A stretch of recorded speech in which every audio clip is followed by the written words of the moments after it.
Alhamdulillah bisa ikut kajian secara langsung dengan Ustaz adalah salah satu doa ana yang dikabulkan oleh Allah. Masya Allah. Betul jemaah, doa kita itu banyak yang dikabulkan sama Allah. Tapi kembali, walakinna aktsarun nas la yashkurun. Tapi kebanyakan manusia itu tidak bersyukur kepada Allah SWT. Ana doakan semoga bisa istiqamah selalu. Ustaz, qadarullah, ana janda dengan 4 anak. Saat ini tinggal sendiri bersama keempat anak anak. Yang mau ana tanyakan Ustaz, ini janda mati, janda cerai? Karena terus terang, kembali kepada ajaran Islam, banyak lelaki-lelaki yang tidak paham kalau anak itu 100% tanggung jawabnya siapa? Bapak. Walaupun sudah cerai, walaupun anak itu ikut ibunya, siapa yang wajib memberikan nafkah? Bapak. Makanya kenapa banyak janda-janda akhirnya kalau janda mati wajar, tidak ada yang nyantunin, tapi bapaknya ada.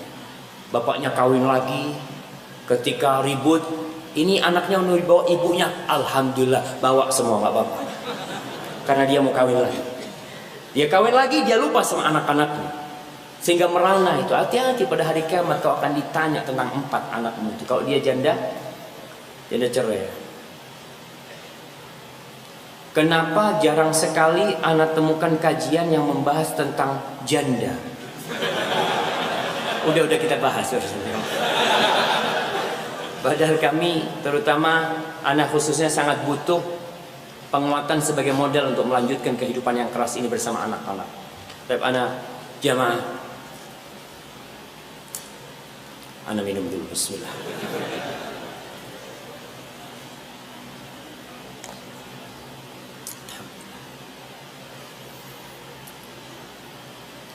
Berkaitan dengan janda, Allah menurunkan surat At-Talaq. Nasihat anak kepada semua janda, kepada semua istri yang hendak diceraikan atau sudah bercerai, baca surat At-Talaq.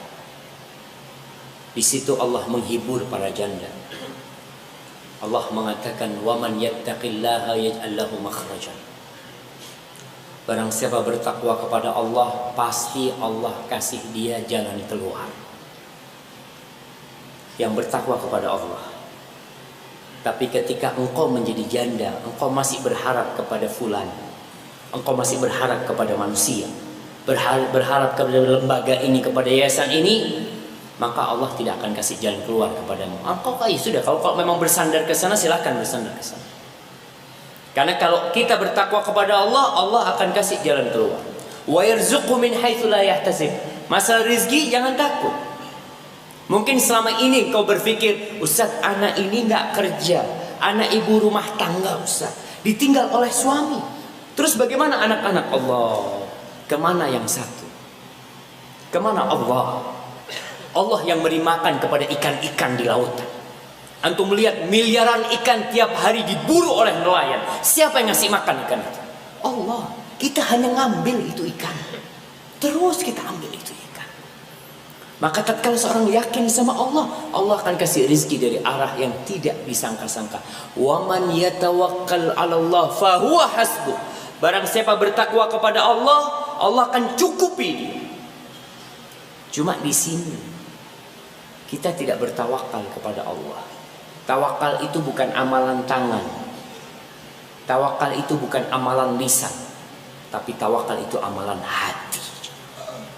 Antum melihat bagaimana tawakalnya ibunda Nabi Ismail alaihissalam. Ditinggal nih ibunda Nabi Ismail dengan bayinya. Engkau sekarang punya 4 anak, mungkin sudah besar-besar dan hidup di tengah orang-orang yang mungkin bisa membantu. Ibunda Nabi Ismail ditinggalin anak, ditaruh di Mekah, tidak ada rumah satupun di sana. Ketika ditinggal sama Nabi Ibrahim, dikasih air, 1 wadah, dikasih kurma. Nabi Ibrahim mau pulang, sama istrinya dipegangin. Ya Ibrahim, ila man takiluna.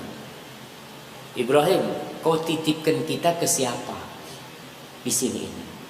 Biasanya kan kita kadang-kala kalau mau keluar kota, kita ngomong sama orang tua kita, anak umpamanya, Ana mau ke Jakarta, ana ngomong, Mbak, ana mau ke Jakarta, Mbak, titip istri sama anak-anak.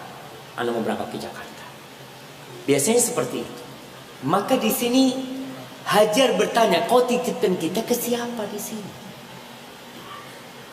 Nabi Ibrahim tetap jalan. Tanya lagi dia. Sampai 3 kali tanya, Ibrahim, kau titipkan kita ke siapa? Nabi Ibrahim tidak menjawab. Karena itu pertanyaan tidak pantas ditanyakan oleh istri seorang nabi. Oleh seorang muslimah, oleh seorang mukminah nggak pantas tanya kayak gitu. Maka di sini Hajar merubah pertanyaannya. Dia mengatakan, Allahu amaraka bihada. Apakah Allah menyuruhmu untuk ini? Kata Ibrahim, na'am, iya Allah yang nyuruh.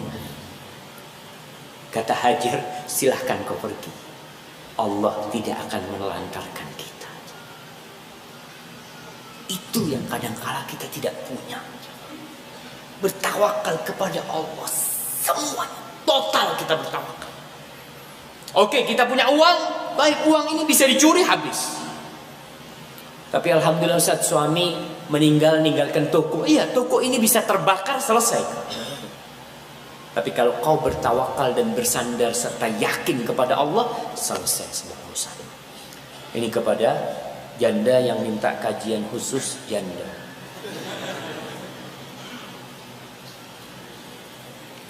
Zaman ini banyak pertanyaan, anak pilih dulu, zamannya banyak banget.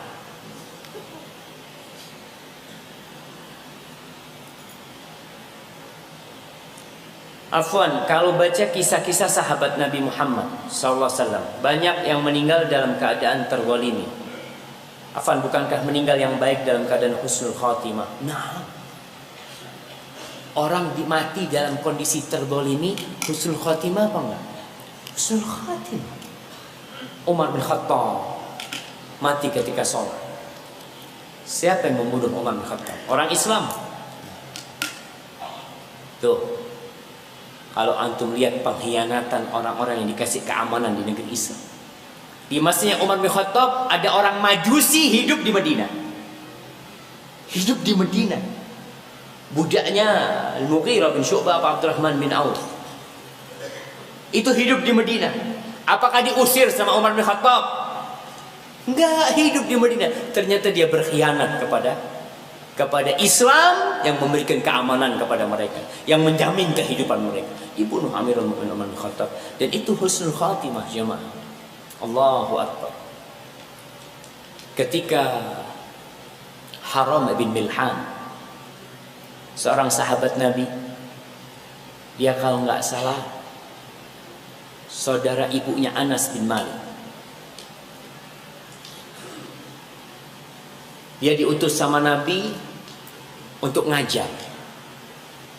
Tapi ternyata orang-orang yang diajarin Al-Quran ini berkhianat. Dan dibunuh, 70 sahabat Nabi dibunuh. Salah satunya Haram bin Milhan, ketika dia lagi ngobrol atau apa, tahu-tahu ditusuk sama tombak dari belakang. Tombak itu sampai keluar dan darah muncrat di depan dia. Dia ambil itu darah, dia usap ke wajahnya, dia mengatakan, Fustu wa Rabbil Ka'bah, demi Allah, demi Rabb, aku benar-benar sukses dalam kehidupan ini. Yang membunuh itu bingung. Ini aku bunuh mati tapi ngomong menang dia. Betul. Itulah Islam. Dan ini yang dia cari selama ini. Apa sih yang dia harapkan dari kehidupan dunia? Kita ini semua bakal mati. Hari ini, atau malam ini, atau esok, kita akan mati semuanya. Kalau kita harus mati dalam kondisi terzalimi, Allahu Akbar. Antum lihat Masyitatu binti Fir'aun, bagaimana kondisi mati dia bersama anak-anak. Antum lihat istrinya Fir'aun, salah satu wanita termulia dari 4 wanita termulia di dunia ini, mati bagaimana dia? Mati terzalimi jamaah. Memang meraih surga itu tidak mudah,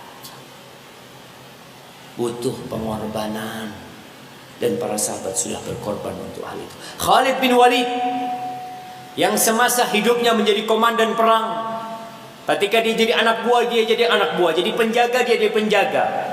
Dia mengatakan ketika mati, dia mengatakan tidak ada satu tempat pun di tubuhku kecuali ada bekas tebasan pedang atau bekas tombak yang melukai, atau bekas anak panah. Tubuhnya semua penuh dengan itu. Khalid bin Walid tidak kebal, jemaah. Jadi kalau sekarang ada pasukan kebal ya, anti Allah. Khalid bin Walid semua luka. Rasulullah SAW patah giginya alaihissalatu. Tidak kebal Nabi alaihissalatu wassalam. Khalid mati di atas ranjangnya. Dia mengatakan la namat a'yunul jubana. Mudah-mudahan enggak tidur tuh. Tidak tidur mata orang-orang yang pengecut mereka.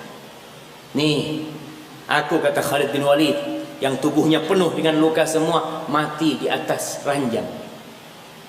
Karena kematian itu tidak harus di medan perang. Kita, namun orang yang berdoa minta mati syahid, walaupun dia mati di atas ranjangnya, Allah akan berikan kepada dia derajat orang-orang yang mati syahid. Barakallahu fiikum.